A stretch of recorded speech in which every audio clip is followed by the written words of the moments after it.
বিকেলে বাসা থেকে বের হয়ে গেলাম, খুবই চাইনিজ খেতে ইচ্ছে করছে, কোনো খাবারই কেন যেন খেতে ইচ্ছে করছিল না, তো চাইনিজ খাওয়ার ক্রেভ উঠেছে। তো চিন্তা করলাম যে ওকে ফাইন, বের হই, চলো খাওয়া দাওয়া করি।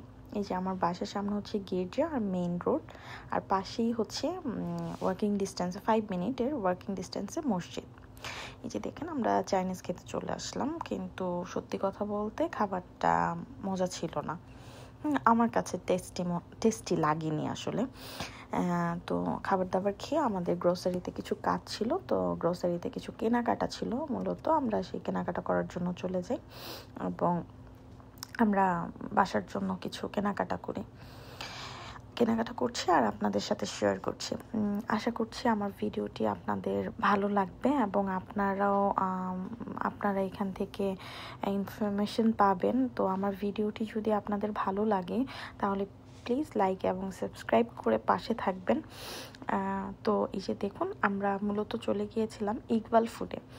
কানাডাতে ইকবাল ফুড খুবই জনপ্রিয় মুসলিমদের জন্য, কজ এইখানে সব হালাল খাবার পাওয়া যায় একদম আনডাউটলি।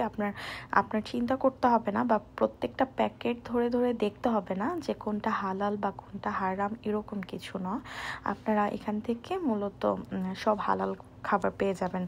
বেশিরভাগ আমরা দেখলাম যে এখানে সব মুসলিমরা এখানে মাংসটা এখান থেকে বেশি কেনাকাটা করে, আর আমরা এখানে মশলা নিয়ে গবেষণা করতে দাঁড়িয়ে গেলাম। হ্যাঁ, আমরা প্রত্যেকটা ব্র্যান্ডের, বাংলাদেশের যত ব্র্যান্ড আছে সব ব্র্যান্ডের মশলা কিনে অলরেডি বাসায় নিয়ে এসেছি, কজ আমরা মশলার টেস্টটা না, বাংলাদেশের যে টেস্ট ওইটা না পাচ্ছি না, সেম ব্র্যান্ড কিন্তু আমরা না ওই সেম টেস্টটা আসতেছে না। মশলাতে একটু কেমন যেন একটা অন্যরকম স্মেল হয়, আমরা নিতে পারছিলাম না। তো আমরা 2-3 দিন পরই মশলা চেঞ্জ করছি, যে আসলে দেখি টেস্টটা কি রিটার্ন আসে কিনা, বাংলাদেশের টেস্টের মতো মনে লাগে কিনা, কিন্তু আসলে হচ্ছিল না। তো যাই হোক, আমরা আজকেও আবার মশলা নিয়েছি। তো এই যে দেখেন, এখানে মনে করেন মুড়ি, চিড়া, আপনার যা প্রয়োজন আপনি সব এক ছাদের নিচে পেয়ে যাবেন। আপনার এক দোকান থেকে আরেক দোকানে এখানে ঘুরতে হয় না, এই জন্য আপনার সময়টাও খুব বেঁচে যায় আপনার, কজ এখানে তো মনে করেন সবাই টাইমের খুবই ভ্যালু। আপনি কারো হাতে এরকম সময় নেই যে আপনি একটা জায়গায় যে 1 ঘন্টা 2 ঘন্টা, গ্রোসারিতেই যদি আপনি 1-2 ঘন্টা ওয়েস্ট করে ফেলেন, আপনার তো অনেক আরও কাজ থাকে, যেহেতু এখানে আপনার কোনো হেল্পিং হ্যান্ড থাকে না, বা আপনাকে ওইরকমভাবে সবাই ব্যস্ত। তো এই জন্য যেমন সবাই ট্রাই করে যে যত তাড়াতাড়ি এবং সব কিছু যেখানে পাওয়া যায় মূলত সেখানে যেই সবাই কেনাকাটা করে ফেলে। তো আমরাও আমাদের কেনাকাটাগুলো করে ফেলছি, যেহেতু গ্রোসারি শেষ হয়ে গিয়েছে, তো এই জন্য আমরা বাসার জন্য যা যা প্রয়োজন গ্রোসারি সেগুলো নিয়ে নিচ্ছি।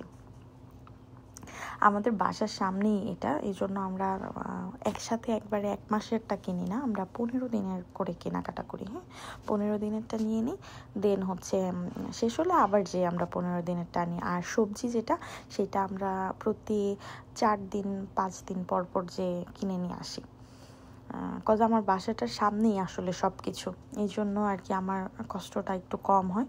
তো আমার যখন যা প্রয়োজন হয় আমি একদম গিয়ে নিয়ে আসতে পারি।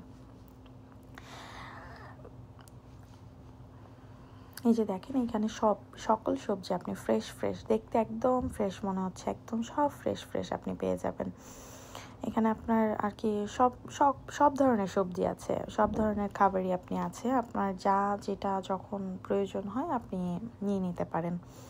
ঠিক আছে, সো আপনারা যারা কানাডাতে আছেন অবশ্যই ইকবাল ফুডে যে ট্রাই করবেন।